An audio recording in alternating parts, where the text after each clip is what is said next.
Hello and welcome to my quick guide tank coaching. This is part 4 about potions and buff food.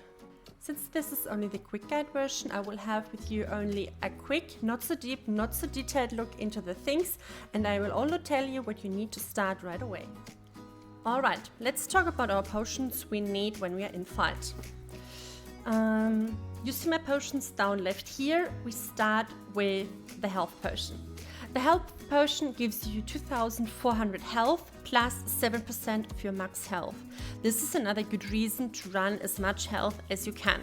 This is pretty much an oh shit potion. You drop and you need the feeling, okay, I need to help my healer, or for example, I'm in the middle of a pool and my healer should not heal you to avoid getting aggro, then this is a good situation to use the health potion.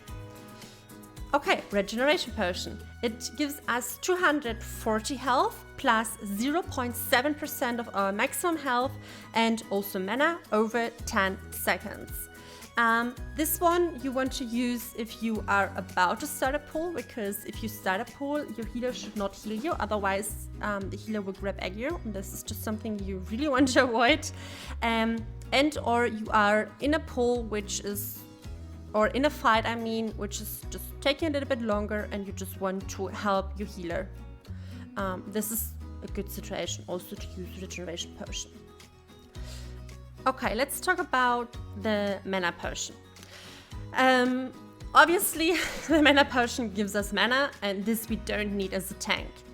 But there is good use for us for the mana potion. Because if you run your earring perk Fortifying Toast on potion drink, gain 20% fortify for 3 seconds. Means if you drink any of those potions here, you will get 20% more armor. And if you just need the armor and not the health from the potions, then this is a good situation to just take a zip out of a mana potion. Because you won't waste the cooldown or the usage of your other 3 potions, and you just have also an option to get rid of the shit ton of mana potions you will gather over the time. Okay, we also have the regeneration serum. The regeneration serum is, for one thing, a combination of all the 3. You get health flat, you get 1% health over 20 you get 1% health over 20 seconds, and a beautiful thing is you also get stamina over 20 seconds.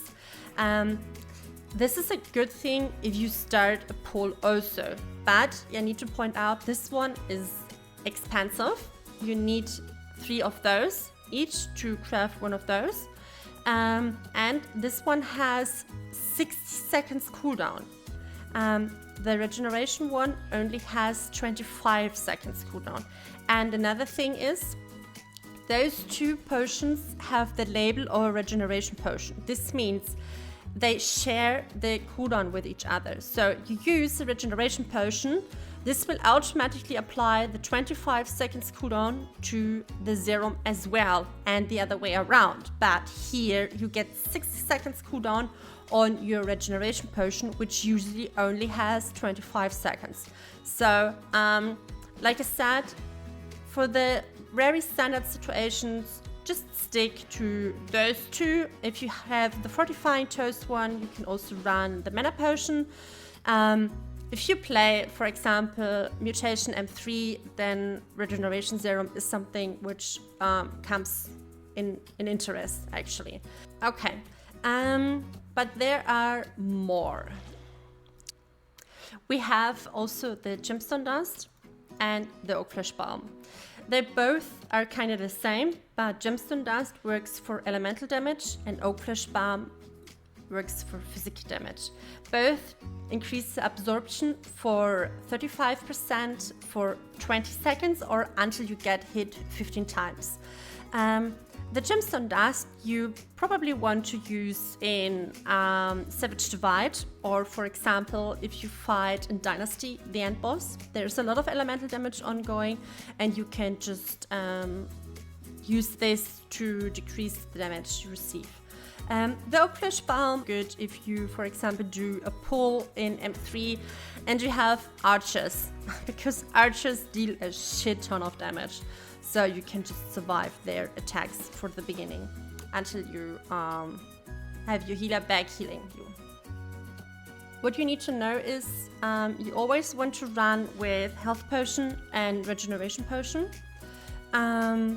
If you have room, you can, like I said, use the mana potion, but the mana potion is the first thing you drop if you need more room. For example, you want to run the serum and, for example, the gemstone dust. Then there's no room left for the mana potion. This means you just drop it because it's not as important as the other two.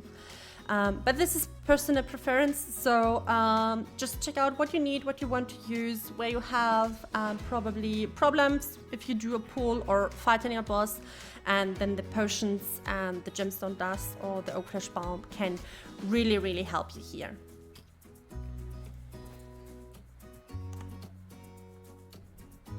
So we reached our very last topic, our buff food. With Season 3 we got new buff food, the 48 attribute point version.